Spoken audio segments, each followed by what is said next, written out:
Welcome to the Great Detectives of Old Time Radio.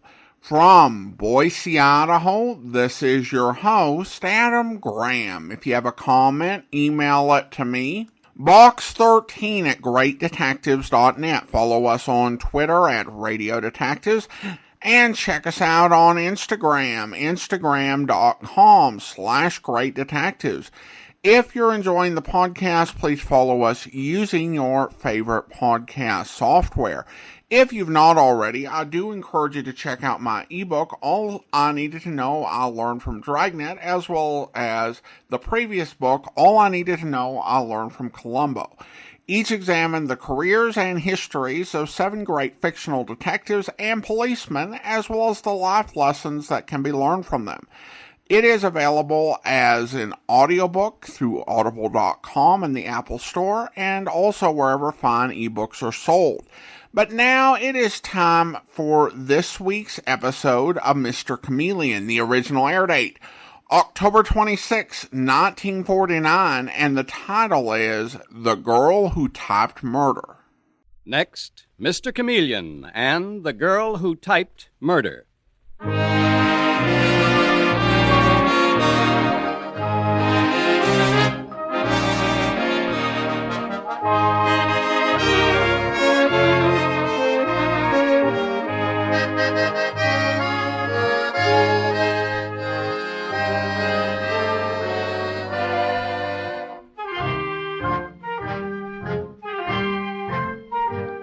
Tonight, we again present the famous Mr. Chameleon of Central Police Headquarters in his famous cases of crime and murder, brought to you by the makers of genuine Bayer aspirin. Mr. Chameleon, as you know, is the famous and dreaded detective who frequently uses a disguise to track down a killer, a disguise which at all times is recognized by the audience. Tonight, we give you Mr. Chameleon in The Girl Who Typed Murder.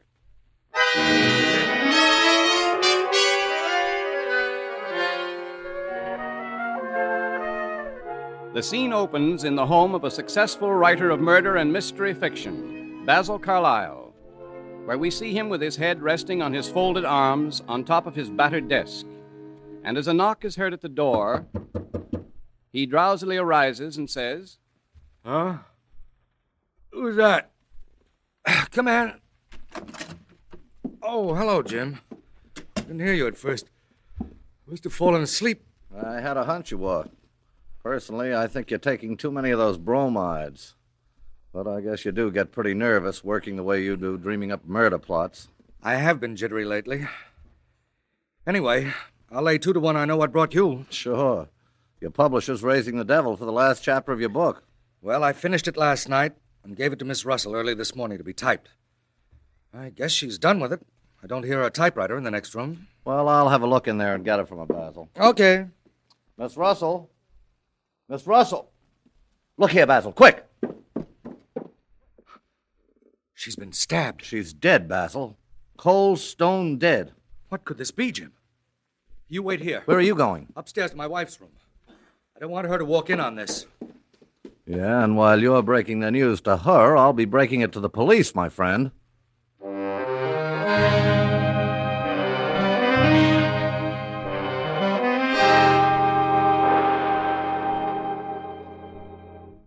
Why were you so quick to call the police, Jim? After all, this is my house. But it's not your private murder, Basil.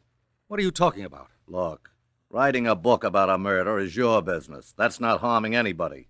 But when one comes off in your own house, that's not for the book. It's for the cops. Guess that's the police now. Open the door, Jim.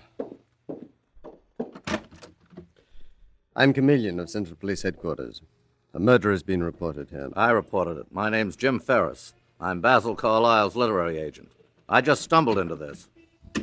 Basil Carlyle at home? Right in here, Mr. Chameleon. Thank you. Oh, by the way, this is Detective Arnold. How are you, Mr. Ferris? Mr. Basil Carlyle? Come in, Mr. Chameleon. This is a strange thing. Where is the body, Mr. Carlyle? In that room, Mr. Chameleon. Yeah. The unfortunate girl was my typist. Yes, I understand. Swan Russell. There she is, Mr. Chameleon. Nothing's been touched. Mm-hmm. Yes, she's been stabbed. See any knife or dagger anywhere, Dave? Well, I'll look, Mr. Chameleon, but chances are the killer got off with it. Mr. Carlyle, what is the story? What happened to him? That's what I can't understand. She was evidently killed while I was asleep. Asleep? Yes. I've been taking a lot of bromides lately. Took some, in fact, just before I gave Miss Russell the last chapter of a new book I was finishing to type. I didn't wake up until my literary agent here, Mr. Ferris, knocked on the door. Who discovered the murder? Jim did. That's right, Mr. Chameleon. Then Basil rushed upstairs to tell his wife, and I called the police. Mr. Carlyle, why did you think it more important to tell your wife about this murder than to call the police? No reason at all. I suppose I was a bit befuddled. You know how it is after taking a lot of bromides. The place I learned it was after reading one of your books, Mr. Carlyle. My books? The one which tagged bromides as the drug of forgetfulness. The plot being that bromides frequently make you forget everything that happened. So a man killed a girl in this book and put up the successful defense that he had committed the murder without knowing that he had. Hence, intent to murder could not be proved. I write so many plots, I forget from one minute to the next what I write. I see. Or do I? Mr. Chameleon, Yes? here's the murder weapon. Oh. A dagger made in London during the war marked England's Blitz. Where'd you find it, Dave? In the bottom drawer of Mr. Carlyle's desk in the other room, wrapped up in a couple of soiled towels. Not very ingenious. Ever see this dagger before, Mr. Carlyle? Why, yes, it's mine, but... Where'd you get it? Oh, it's frightful. Miss Russell gave it to me. What? The murdered girl gave it to you? Yes. She went to London several years ago and brought this back to me. Do you know what the story behind these London Blitz daggers is, Mr. Carlyle? Story? No. They were made from the metal of the German bombs dropped on London, and they signified that England would take the bombs that fell on her and convert them to weapons. Oh, I get it. Weapons to pay the enemy back. Exactly, Mr. Carlyle. And Miss Russell didn't tell you this. Strange. Are you inferring something, Mr. Chameleon? Nothing more, perhaps, than it would supply a good plot for one of your murder stories. Something like this. A beautiful and seductive girl gives a dagger with a story of vengeance behind it to some man that she's in love with. He tires of her, remembers the legend, and in poetic fancy murders her with it when he can't get rid of her any other way. This is fantastic, Chameleon. No more fantastic than the murder books you write. All unsolved crimes with obvious clues missed by the stupid police until your very clever character, Bradshaw, the private dick with all the answers, runs in and quickly brings the killer to heel. You're trying to build up a case against me because you're resentful of the stories I write. Well, they're fiction. This unfortunate girl's murder is fact. I told you, I was asleep when she was killed. I'd taken too many bromides. I see the evidence against me as clearly as you see it. What evidence? The dagger was mine. It was found in my desk. I'm almost beginning to wonder if, in a bromide sleep, unconscious of what I was doing, I might not have killed her. The drug of forgetfulness. So we're back to that. Well, tell me, what do you know about the murdered girl's private life? I don't know anything about it. Where is your wife, Mr. Carlyle? She's still in her room dressing. She was asleep when I went to tell her about Swan Russell's murder. I'll get her if you want to see her. So she was asleep, too? No, don't disturb her now. Detective Arnold here will bring her down to headquarters later. In about half an hour, Mr. Chameleon. Right you are, Dave. I demand that you question my wife right here and now, in my presence, Mr. Chameleon. Don't get upset, Mr. Carlyle. It's just my way of handling a murder investigation. I like to speak to people alone. Dave. Yes, Mr. Chameleon. Wait 30 minutes, and then bring Mr. Carlyle's wife into my office. I'm going back to headquarters now with Mr. Ferris. You don't mind, do you, Mr. Ferris? Jim Ferris is only my literary agent, Chameleon. He doesn't know anything about this. Better play it Mr. Chameleon's way, Basil. Be glad to help, Mr. Chameleon. Very good, Jim. Let's go.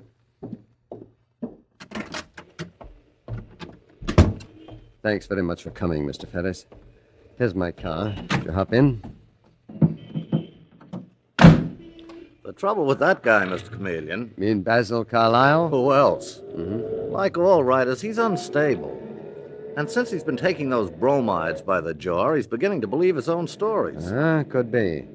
The reason I asked you to come with me was I I thought you might give me the lowdown on what goes on in Carlisle's house. Well, I don't know any too much, Mr. Chameleon, but fire away. Was there any connection between Basil and the murdered girl? She was about the most glamorous typist I've ever seen. Just the kind a bloke like him would go for. He went for a lot of them, Mr. Chameleon. Oh, come now. Why should you hold anything back? The only people in a murder investigation with any reason to lie or conceal anything are the guilty. All it does for the innocent is put them on a spot with the police. Well, I don't want anything repeated, but Basil went overboard on Swan Russell, and hard. What about her? Well, she had a pretty good job. Guess she thought it smart to act nice. But don't play your cards that way, Mr. Chameleon. She was going to marry another guy, a guy she knew in England. A fellow named Cyril Hawkes. Did Basil know this? Not unless she told him. Where is Cyril Hawkes? You know where he lives? No, I never even met him. What else do you know about Swan Russell's private life? Absolutely nothing, Mr. Chameleon. Mm-hmm. What about Basil Carlisle's wife? Was she jealous of the murdered girl? Ella's not the jealous type. Besides, she's seen Basil fall for a lot of girls, then get over it and come back to her. Well, you can never be sure of what a woman thinks under those circumstances. Basil's wife is simply not that kind. Well, then you think Basil killed the girl himself? Why should I?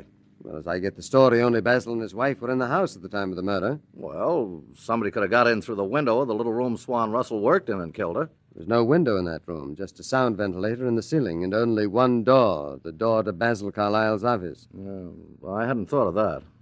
You're not very familiar with the house? Oh, sure I am, but, well, why should I notice that the room didn't have a window? Nothing strange about that, is there? Nothing?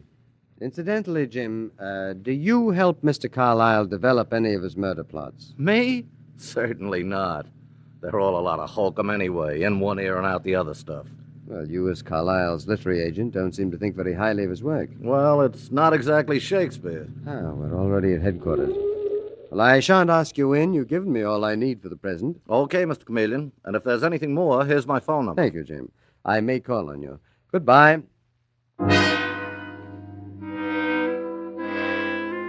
And meanwhile, at Basil Carlisle's home, as Detective Arnold waits downstairs to take Basil's wife, Ella, to see Mr. Chameleon at headquarters, we hear her and Basil saying, I tell you, Ella, Chameleon suspects me of killing Swan Russell. Why should he, Basil? You didn't, did you? That would be an odd turn, to say the least. What do you mean, odd turn? Well, isn't it usually the wife who is disposed of in cases like this? I don't know what you're talking about. I think you do. It's quite clear to me that Chameleon refused to question you in my presence because he's trying to get conflicting stories from us. I heard everything you and he said downstairs, Basil. I was leaning over the stair rail, including your story about taking so many bromides. So many that you may have killed your most recent love interest without realizing it yourself, dear. But Mrs. Carlisle, Mr. Chameleon said 30 minutes. Detective Arnold, give us one more minute, won't you? I have something to tell my wife. I'm ready to go now, Detective Arnold. Goodbye, Basil. If Mr. Chameleon doesn't arrest me, I'll be back very soon.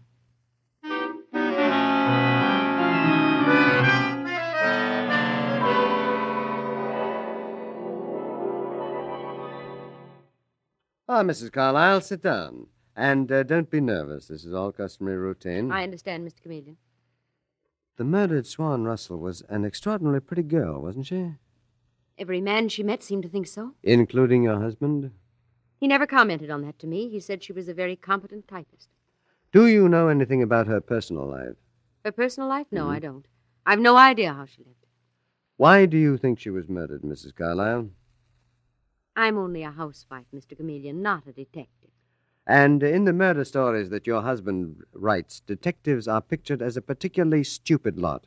It's quite natural that you'd not want to be grouped with them. Oh, I'd not say that about you, Mr. Chameleon. You're rather famous, aren't you? One stupid police theory in this particular case, Mrs. Carlisle, would be that your husband killed Swan Russell, with whom I'm informed he was infatuated when she tossed him over to marry another man. He wasn't infatuated with her. And the other theory would be, equally stupid, no doubt, that you expressed your jealousy in the way so many wives have.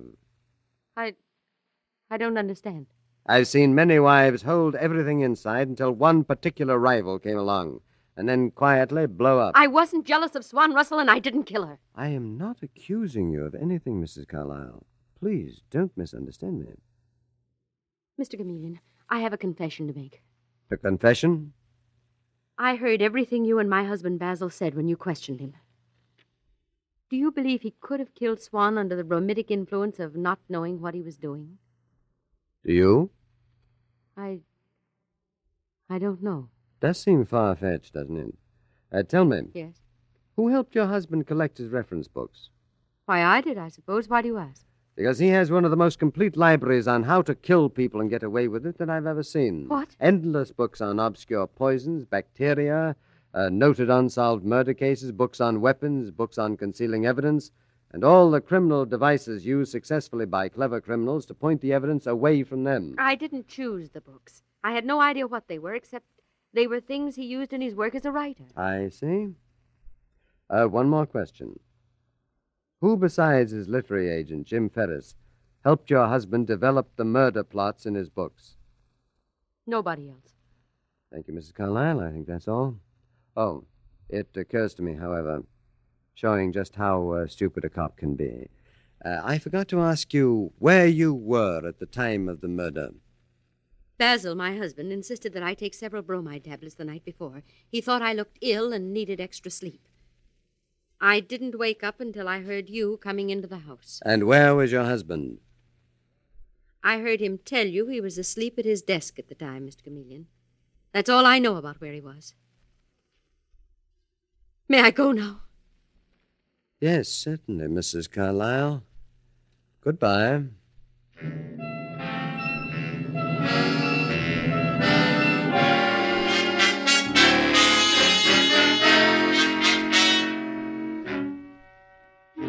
Mr. Chameleon and The Girl Who Typed Murder continues in just a moment. There's no need for you to take anybody's word for the speed with which you can relieve an ordinary headache, neuritic, or neuralgic pain. A simple test will show you how quickly Bayer aspirin is ready to go to work. Just drop the tablet in a glass of water and watch what happens. How quickly it disintegrates indicates how quickly it's ready to go to work. And as millions know, a Bayer aspirin tablet starts to disintegrate before it reaches the bottom of the glass. Because it does the same in your stomach, because it's actually ready to go to work in 2 seconds, it brings relief with amazing speed. So for fast relief from pain, take advantage of this remarkable 2-second action. And remember, Bayer aspirin also offers you dependable relief. No other pain reliever can match its record of use by millions of normal people without ill effect. When you buy, ask for it by the name Bayer aspirin, not just for aspirin alone. Get the 100-tablet bottle and you get Bayer aspirin tablets for less than a penny apiece.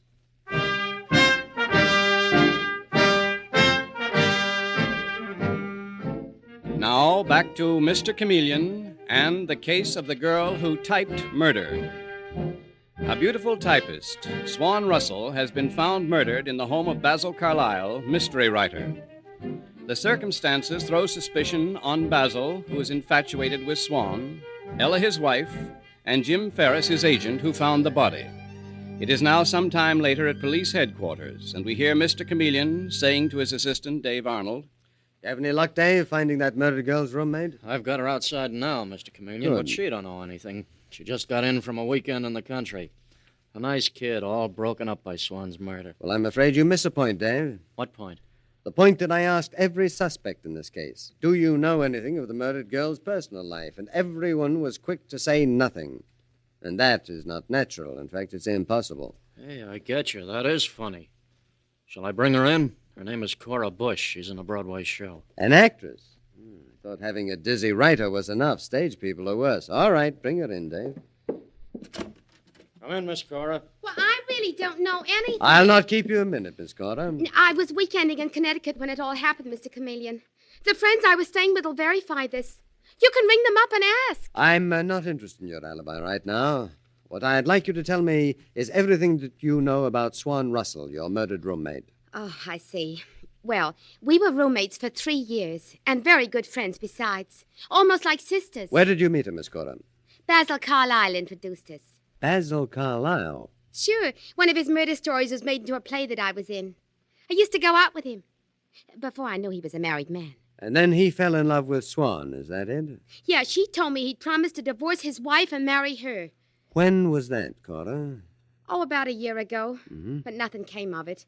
Broke up Swan terribly when it dragged on and nothing happened. Well, I was told that Swan was engaged to marry an English chap. named Cyril Hawkes. Cyril Hawkes? Mm-hmm. Gee, I never heard of him. Say, who told you that story? Jim Ferris, Basil Carlyle's literary agent. So he did he? But he's a first-class liar. He was in love with Swan himself. Just like him to try that kind of trick on you. You take my word for it, that guy Cyril Hawkes doesn't exist. I'm inclined to agree with you. The entire police force can't even find anybody of that name. He's just as real as one of the characters Jim Ferris helps Basil Carlyle write in his books. I didn't know that Ferris helped Carlyle in his writing. Oh, he does all right. They're actually co-authors. Well, thank you tremendously, Miss Cora. That'll be all. Oh, by the way, when did you arrive back in town from the country? Late last night. Ah, goodbye for now, Cora. I may drop in to see your show one night. And a bite of supper afterwards? Oh, gee, that'd be just fine. This way, Miss Cora. Well, seems I guessed wrong on that baby, Mr. Chameleon. She didn't get back to town this morning, but last night. Reading between the lines, Dave, I'd say she's still crazy about Basil Carlyle herself. She's not the kind to break with a man just because she finds out that he's married. Well, personally, I'm not going for any of their stories, Mr. Chameleon. Dave, I think I've got the flash. I'm going up to see the commissioner, and I have a fantastic thing that I want him to arrange for me. If it comes off, we'll have Swan Russell's killer.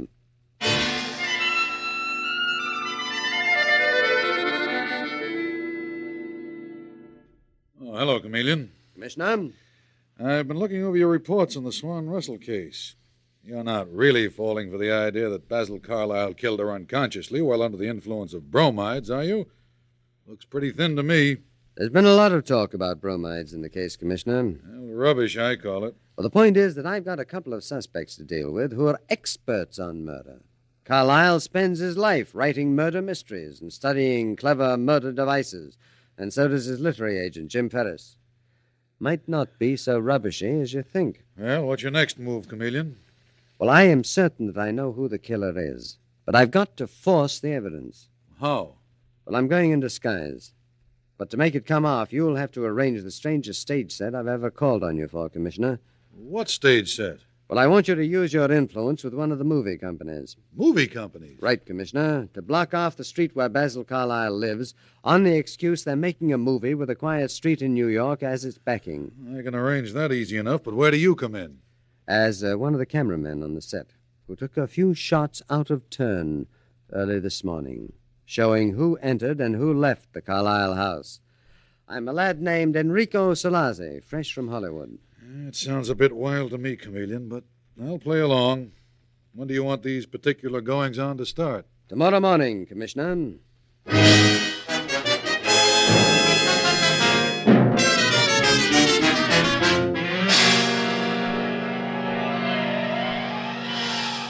So, early the following morning, the block on which Basil Carlyle lives takes on the aspect of a Hollywood set.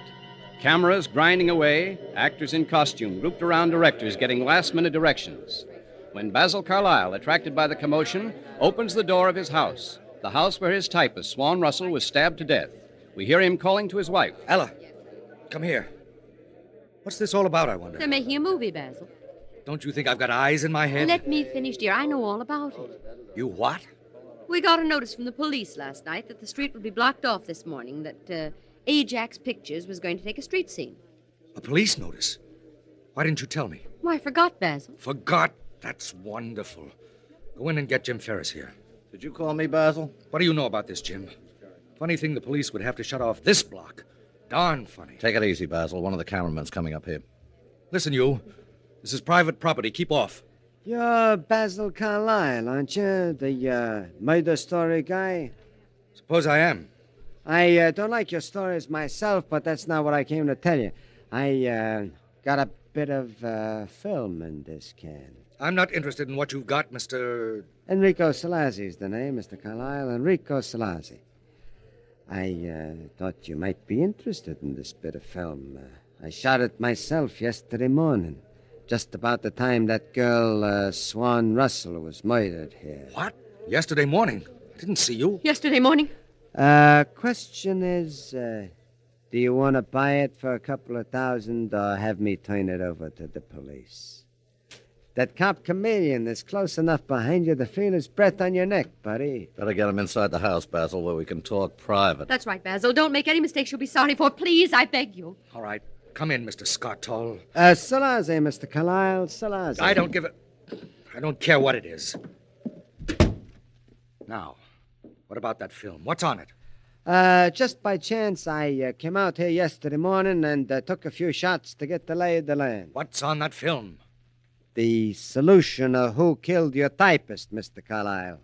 It shows who came out of the side door of your house, entered the front door, slipped in, and murdered the girl. Did it while you claimed to the cops you was asleep under bromides. You get me, pal? Who told you I said I was asleep when Swan was murdered? I got next to Chameleon's sidekick, Detective Arnold. I slipped him $50 and they loosened up. Told me, among other items, that the Chameleon wasn't falling for that sleep story either. About you or your wife, and they caught this guy Ferris lying too. What, me? Don't take it too hard, Ferris. Mr. Carlyle, is this film a bargain at $2,000 or not? So you think you can blackmail me, do you? Give me that film. Are you utterly crazy, Basil? Give him the money. Getting Nick for $2,000, Basil, is easier than the chair. If you won't give it to him, Basil, I will. Will you take my check, Mr. Salazzi? I'll write one now. Sure. How do you know this man isn't a faker, Ella? I'll take my chances, Basil. Here's your check, Mr. Salazzi. A jury may not believe your story about the bromides, Basil. I thought you'd say that, Mrs. Carlyle. You see, the party who slipped out of the side door and into the front was a woman. You've got your money. Give me the film. What woman, Salazzi? Oh, here's Detective Arnold coming up the walk with Cora Bush. I see now. Cora Bush hated Swan. She killed her. No, Carlyle. The murderess was your wife. Oh, it's a trick. You're Mr. Chameleon. Chameleon? Oh, what a fool I was to give you that check. That's right. I'm Chameleon. Mrs. Carlyle, you had taken all any woman could take from your husband quietly. And then, as I told you the first time we talked, the moment comes in cases like this when the one intolerable rival appears and everything blows up. And then you thought of that dagger. Yes.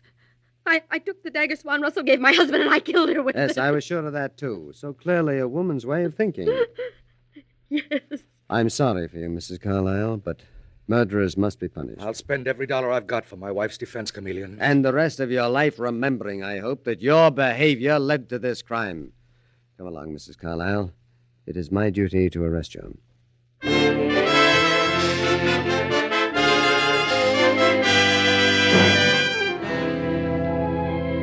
And with these words, Mr. Chameleon concludes tonight's murder case.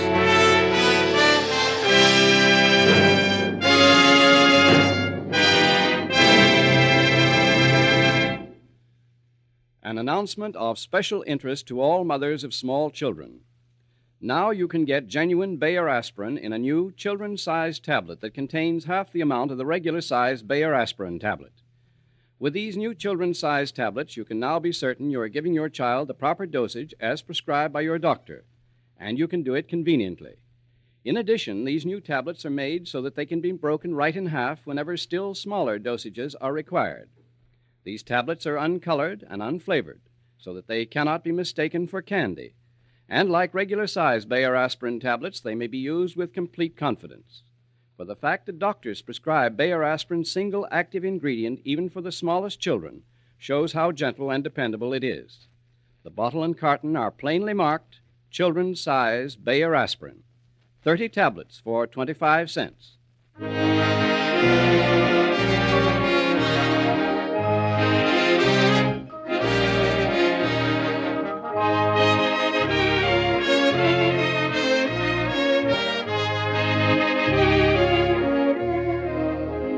Listen next Wednesday night at this same time for Mr. Chameleon, the man of many faces, in The Murder Clue of the Carved Gold Wedding Ring. The part of Mr. Chameleon is played by Karl Swenson, with dialogue by Frank Hummert from the original story by Frank and Ann Hummert. Music directed by Victor Arden.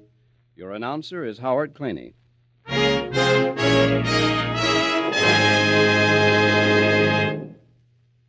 Thanks to a remarkable scientific discovery, you now can actually help prevent cavities.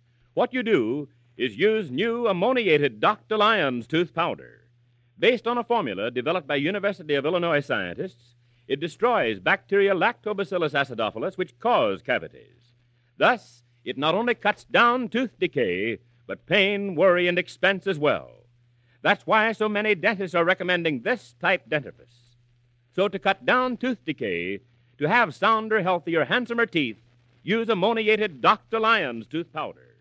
Both regular Dr. Lyons tooth powder and new ammoniated Dr. Lyons are at all drug and toilet goods counters.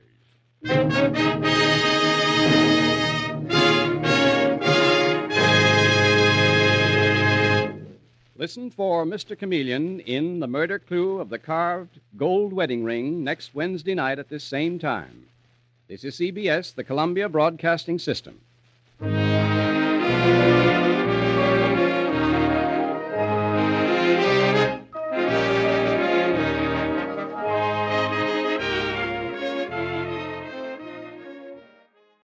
Welcome back. I was really curious about the shrapnel dagger. It's one of those details which is interesting but completely irrelevant to the plot. I found a couple examples of this in some completed online auctions. There were a couple trench knives as well as a couple letter openers. And the way that the trench knife worked is that they'd take natural shrapnel and make a very rough handle, and then the actual blade would be a typical blade for the given style of knife. This selling price currently seems to vary between $200 and $400. What I couldn't find was any confirmation about the daggers being some sort of defiant gesture. It would be cool if that were true, but again, I can't confirm it. Also, some really good detail on the cameraman disguise, even if it was a bit of an elaborate ruse. He came up with a last name that was definitely unusual. And yes, our murderess was foolish, as is every criminal who gets taken in by a chameleon disguise after knowing that he's on the case. But that's one of those things that's kind of typical for this series. I will admit that the Hummers fooled me. I really thought the agent did it. The way he reported the murder and was so helpful to Chameleon are usually red flags. Plus, he did a lot to cast suspicion on his client. But I could never buy the logic of a strong suspicion that the mystery writer was behind it. Yes, he had reference books on crime, murder, poisons, and a lot of information on how to commit and get away with elaborate crimes. But does that mean he knifed a stenographer in his own house and planted the knife in his own drawer? Although I think Chameleon wanted to suspect him on general principle, though this appealed less to him in his capacity as Chameleon the detective and more as Chameleon the amateur literary critic. Well, I should let you know that we will be pausing our times with Mr. Chameleon on the podcast in 3 weeks. We are running out of episodes that are available to play for you. The episodes I acquire, I get under a condition that I wait a certain number of months to share them. And while I expect I'll have a few more that I could play in October and then some in January, I'd rather build up a supply of available episodes rather than tucking in and out of the series. So we'll pause Mr. Chameleon after this show that we play in 3 weeks, and I expect we'll return to him in 15 to 18 months. However, we'll return to the Hummerverse before that. More on that to come. In 4 weeks, though, we'll be bringing you Mr. and Mrs. North. And I'm really going to look forward to that, and I hope you'll enjoy that as well. Well, now we turn to listener comments and feedback. And we start out with an email from Ken, and Ken writes, Adam, as they say, the past is a foreign country, but I don't think anywhere in the past or any place in the world has there ever been an itinerant rope ladder salesman, the disguise Mr. Chameleon used to insinuate himself into the house of all the suspects. And I think an actual human reaction to a rope salesman showing up at a house immediately prior to a family hearing the last will of the recently departed would be to give the fiber peddling interloper the bum's rush. But don't get me wrong, I love the show. If you sold Mr. Chameleon merch, like, say, a Mr. Chameleon branded fake nose and mustache, I would buy a dozen. Friday's Johnny Dollar was an interesting radio play, but I got the sense Johnny was working Encyclopedia Brown's side of the street, breaking the case on the fact that whales aren't fish. Still a fun week of old-time radio. Well, thank you so much. Appreciate the comment, Ken. Of course, I have a soft spot for Encyclopedia Brown. I kind of am eager for the time when my son gets old enough to enjoy them so I can reintroduce those, because those were definitely fun reads. But I can see the point, and there are some Bob Bailey scripts that do get to that sort of level, but sometimes it's a bit more sophisticated, but it's like Encyclopedia Brown plus. Now, as to Mr. Chameleon merch, we already do have the famous Investigator t-shirt. It's one of our t-shirts at t-shirt.greatdetectives.net, which is kind of a nod to both Mr. Chameleon and Mr. Keen. I definitely should give some thought as to what types of merch that people would be interested in for Mr. Chameleon as well as other detectives. And of course, we do have Mr. Chameleon's birthday coming up in a few months. Thanks so much for the email, and let me know, anybody out there, if you have an itinerant rope ladder salesman. Rope ladders, maybe that should be the next merch. Okay, we do also have another comment here. This one from YouTube. Terry writes, 3 enjoyable detective stories in one evening. Wow, really spoiled. Well, thank you so much, and it's always fun to have a lot of episodes posted, big archives, so people can really just dig into a lot of episodes. Thanks so much, and now it is time to thank our Patreon supporter of the day, and I want to thank Luce, Patreon supporter since April 2021, currently supporting the podcast at the Seamus level of $4 or more per month. Thank you so much for your support, Luce, and that'll actually do it for today. If you're enjoying the podcast, please follow us using your favorite podcast software, and if you're enjoying the podcast on YouTube, be sure to like the video, subscribe to the channel, and mark the notification bell. All those great things that help YouTube channels to grow.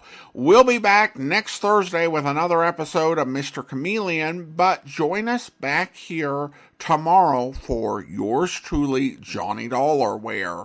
Hey, now, you better slow down, Al. Work, did you say? When he's got more than he'll ever be able to use stashed away in that old safe in the cellar? Why should I have to work? Hey, I said take it easy, Al. Why don't those trucks stay off those back country roads? Oh, now, Al. Why should I work when all I need to do is to get my hands on some of that pile he's got in the safe and I can live like a king? He'll never spend it, and he'll never leave it to me when he kicks off. That's why I haven't knocked him off myself, but believe me, Al, I've been... look, just stop this crate and let me take the wheel. Yeah, why? Oh, with all your ranting and raving, you're all over the road. Sure, okay. Sure, you can drive. Well, stop. Sure, I'll stop. Look out, we'll skid. Let us skid. Look out!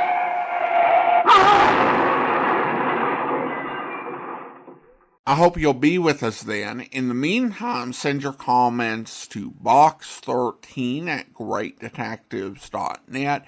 Follow us on Twitter at Radio Detectives and check us out on Instagram. Instagram.com/greatdetectives. From Boise, Idaho, this is your host, Adam Graham, signing off.